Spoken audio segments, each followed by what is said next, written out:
Setelah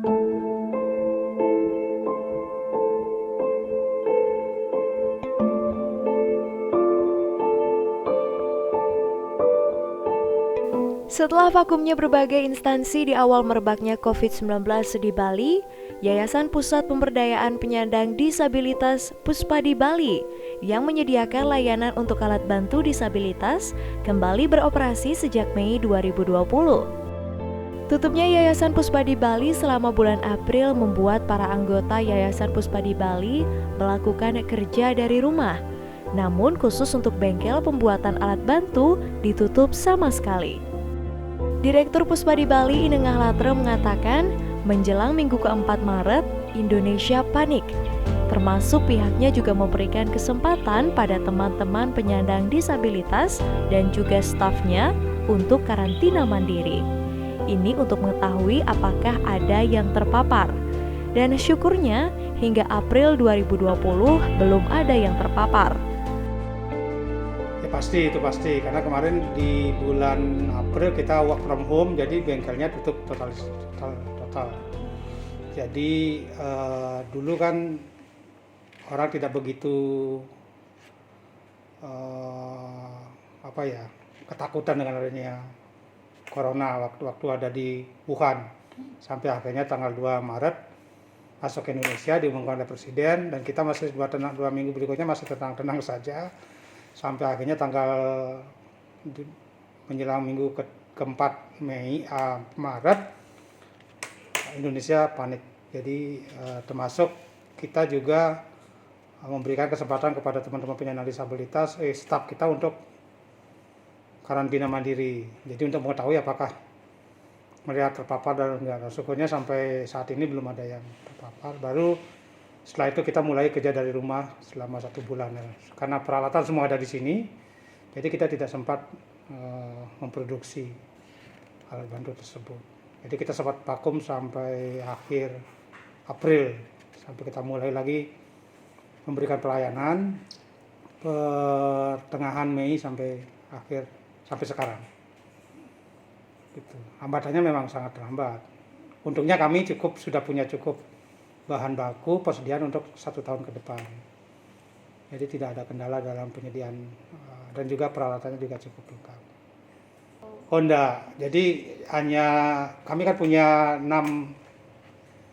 orang, yang 3 orang penyandang disabilitas yang mengerjakan di bengkel proses ototes ini. Nah, ruang kerjanya sekarang, kalau dulu sistem produksinya bisa secara massal, sekarang bisa dipisah-pisah sesuai ada dengan ruangan yang tersendiri. Jadi kalau dulu berdekatan, sekarang berjauhan. Jadi ruang kerjanya yang kita atur. Seperti di sini biasanya kapasitas kita sini 6 sampai 7 orang satu kamar ini. Jadi kita sekarang batasnya hanya 3 orang. Seperti itu. Demikian juga petugas lapangan yang sebelah barat ini kita batasi juga biasanya 5 sampai 4 orang, tapi yang bisa hanya 3-4 orang. Jadi ada penyesuaian setting sehingga mereka tidak saling bersentuhan, tidak memaksa dia saling berinteraksi terlalu dekat. Puspadi ini ada, gitu saya dirikan tahun 99, jadi sekitar 21 tahun yang lalu. Yang tujuan utama adalah untuk memberikan pemberdayaan penyandang disabilitas dengan cara apa saja sehingga mereka mampu mandiri, baik secara fisik maupun ekonomi, dan juga sosial. Dan secara sosial itu mereka bisa bersosialisasi di masyarakat. Lalu kalau secara fisik, mungkin ada yang tidak punya kaki, ada yang lumpuh. Nah, itu kita bantu alat bantunya.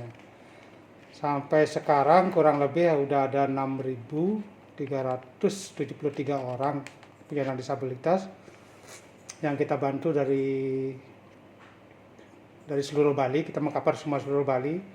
Lalu ada Jawa Timur, NTT, Sumba, Flores, dan juga Lombok.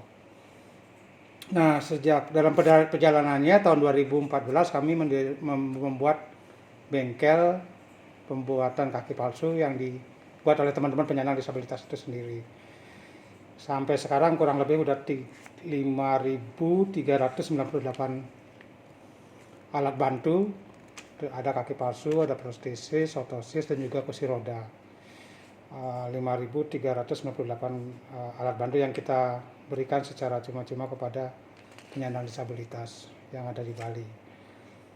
Nah, selama COVID itu karena kita ada pembatasan social distancing, lalu ada protokol dan sebagainya, kita baru mampu ngasih kurang lebih 91 plus apa ya?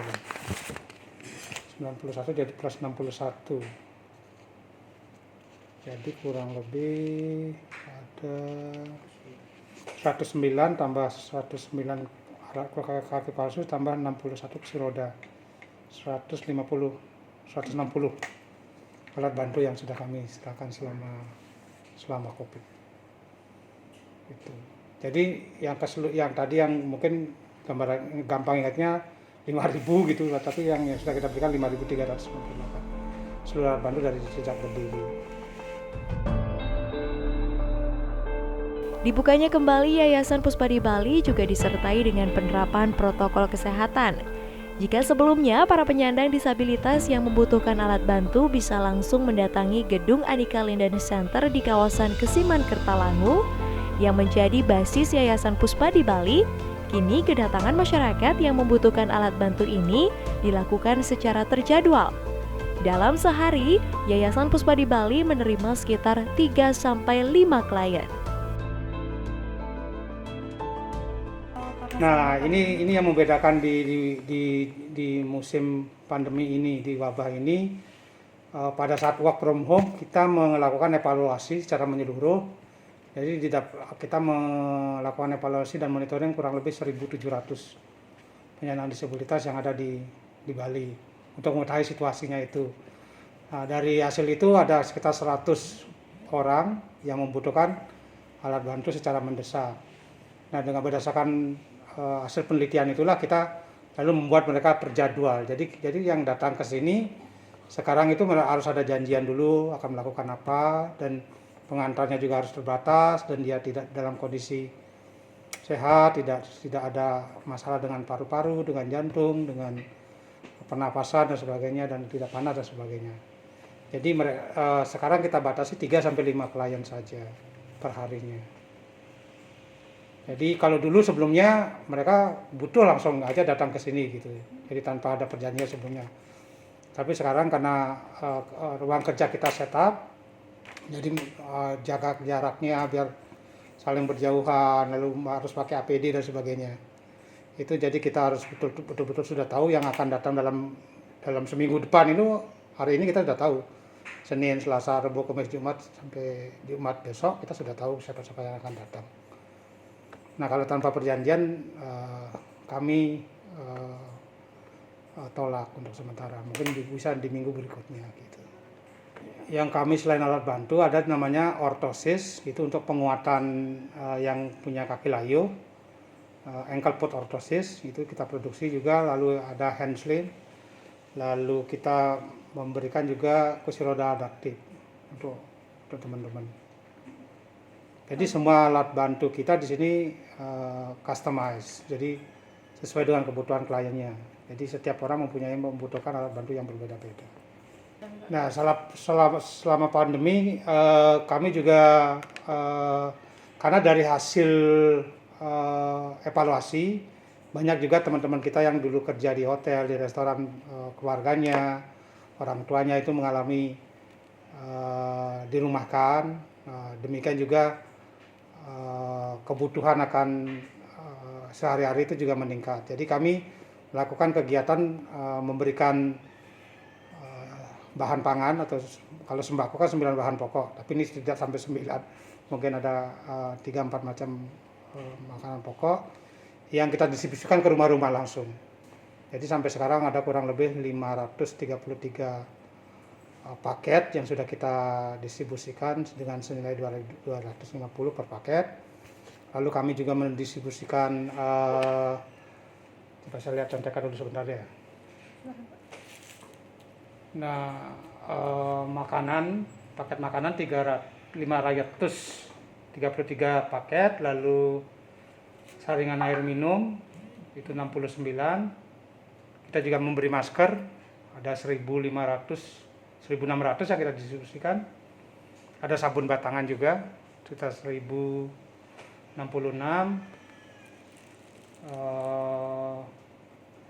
Dari semua itu totalnya yang kita distribusikan kurang lebih senilai 358.800 sampai tanggal 30 Juni kemarin. Nah, itu tantangannya. Biasanya kan kami kalau dalam kondisi normal kita bisa melakukan fundraising untuk tahun depan. Nah, ini untuk program tahun depan kita masih sangat minim pendapatannya, sehingga ini menjadi mungkin secara tidak langsung akan menjadi tantangan kita ke depan. Bagaimana ini jalan keluarnya? Kalau selama ini kan ya biasanya begitu. Jadi sampai 1 tahun ke depan itu kita sudah secure untuk gininya. Tapi untuk 2001, 2002, nah ini menjadi diskusi kita baik di manajemen maupun di Dewan Puspadinya sendiri. Mudah-mudahan sih corona ini tetap berdiam.